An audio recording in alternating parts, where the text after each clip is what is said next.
Hello friends, எல்லாருக்கும் வணக்கம். இன்றைக்கி ஞாயிறு மதிய வணக்கம். நேற்று நான் ஒரு கடைக்கு போயிருந்தேன். அங்கே வந்து பில் போடுற இடத்துல லைனில் நின்றுட்டுருந்தேன். எனக்கு முன்னாடி ஒரு 4 பேர் நின்றுட்டுருந்தாங்க. போட்டு முடிச்சோன்னே அடுத்த 5வது நாள் நான் போடணும். பக்கத்தில் போகவும் அந்த மிஷின் வந்து ரிப்பேர் ஆயிடுச்சு. நான் அது வரைக்கும் நல்லா தான் பில் போட்டுட்ருக்காங்க. நான் போய் கொடுக்கும்போது ரிப்பேர் ஆயிடுச்சு. அப்புறம் கொஞ்சம் நேரம் வெயிட் பண்ண வேண்டியதாகிடுச்சு. அதே மாதிரி தான் நான் ஸ்கூல் படிக்கும்போதும் அப்போல்லாம் வந்து ஸ்கூல்லையே செருப்பு, யூனிஃபார்ம், புக்ஸ் எல்லாமே கொடுப்பாங்க கவர்மெண்ட் ஸ்கூலில். கரெக்டாக என்கிட்ட வரும்போது அந்த செருப்பு காலி ஆயிரும். புக்கும் ஒரு புக்கு இருக்கும், ஒரு புக்கு இருக்காது. அப்படி ஆயிரும். இந்த மாதிரி யாரெல்லாம் ஃபேஸ் பண்ணியிருக்கீங்க அப்படின்றத கமெண்டில் சொல்லுங்கள்.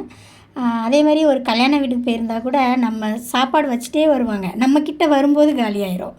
அது என்ன யோகன்னு தெரியல. அப்போல்லாம் கவர்மெண்ட்டு பேங்குக்கு போனோம்னா லைனில் தான் நிற்போம். கவர்மெண்ட் பேங்க்னாலே ரொம்ப லேட் ஆகும். லைனில் தான் நிற்போம்.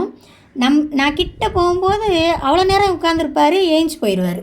இதெல்லாம் வந்து யார் ஃபேஸ் பண்ணியிருக்கீங்கன்றத கண்டிப்பாக கமெண்டில் சொல்லுங்கள். எனக்கு மட்டும்தான் இப்படி நடக்குதா, இல்லை எல்லாருக்கும் இப்படி தான் இருக்குமான்றது தெரியல. ஓகே ஃப்ரெண்ட்ஸ், இன்றைக்கி சண்டே இல்லையா, அதனால் எங்கள் வீட்டில் வந்து மட்டன் குழம்பு. என்னோடய சேனல் பிடிச்சா சப்ஸ்கிரைப் பண்ணிக்கோங்க. தேங்க்யூ.